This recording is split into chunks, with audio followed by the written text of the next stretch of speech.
आदाब नाजरीन। आज बात करते हैं शाही मस्जिद बाग आमा की, जिसके ताल्लुक से एक इजलास मुनक्किद किया गया था अजहरुद्दीन की क़ियादत में। और बात की गई थी कि शाही मस्जिद बाग आमा की तोसी और उसके मंसूबे के लिए मुश्तरका सर्वे का फैसला किया। इस इजलास में इस बात का जिक्र किया गया है कि मौजूदा दो कदीम इमारतों को मुनद्दम करते हुए आयते में मौलाना आज़ाद लाइब्रेरी की नई इमारत की तामीर से इत्तेफाक किया गया और मस्जिद की तोसी की बात की। अब बात यहाँ पर यह है कि जिस मस्जिद को तौसी की बात की जा रही है, उसमें ये दो कदीम हॉर्टिकल्चर इमारतें हैं जो कदीम आसार कदीमा से ताल्लुक रखते हैं और निज़ाम के दौर में बनाई गई इमारतें। इन इमारतों को मुनद्दिम करने की बात की जा रही है, तो क्या ये सही है? और आज तक जब ये इजलास अखबार में खबर छपी और अब तक भी लोग खामोश हैं।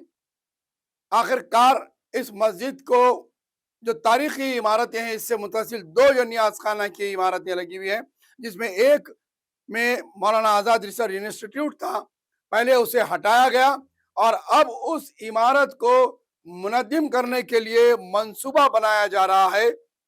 और इसमें इस इदारे के जो कमेटी थी, अकोरी जिसे कहते हैं, उन्हें तलब नहीं किया गया।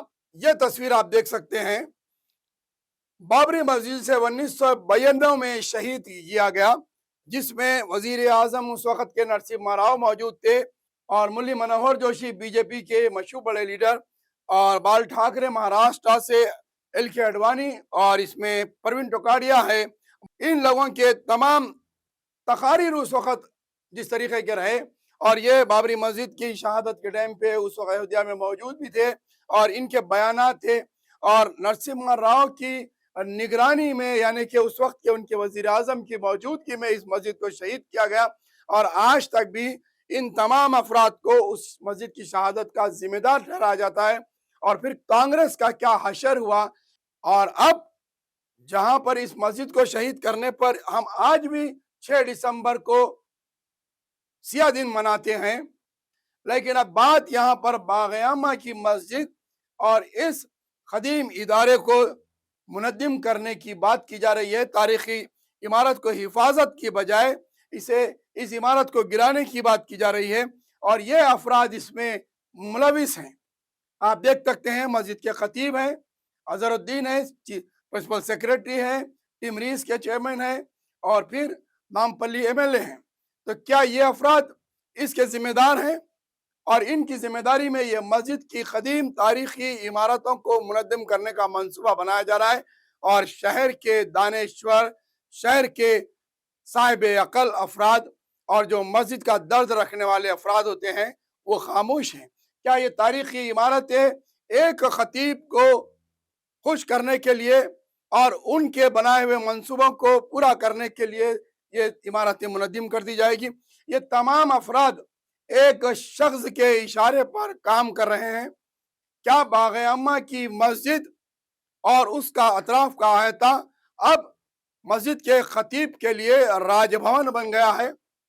क्या उन्हें इस तरीके का राजभवन बना के देने की तैयारी की जा रही है?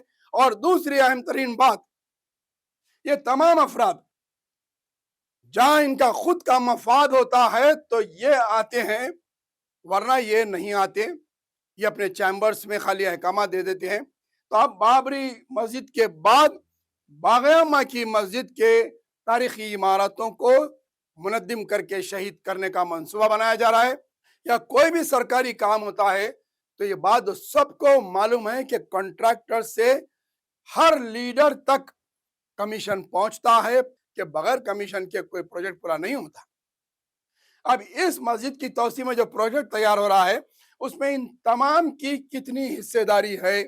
दानेश्वर जो दर्द रखते हैं, उन्हें जरूरत है सामने आने की, और इस तारीखी इमारत को मुनद्दम होने से रोकने की जरूरत है, इसकी हिफाजत करने की जरूरत है। आप मस्जिद को तौसी दीजिए, को शेड डालिए, खुली अराजी लीजिए, लेकिन इन इमारतों को शहीद होने से रोकिए। एक शख्स की हरदर्मी और उसकी खुशनुदी के लिए तारीखी इमारतों को कुर्बान नहीं किया जा सकता।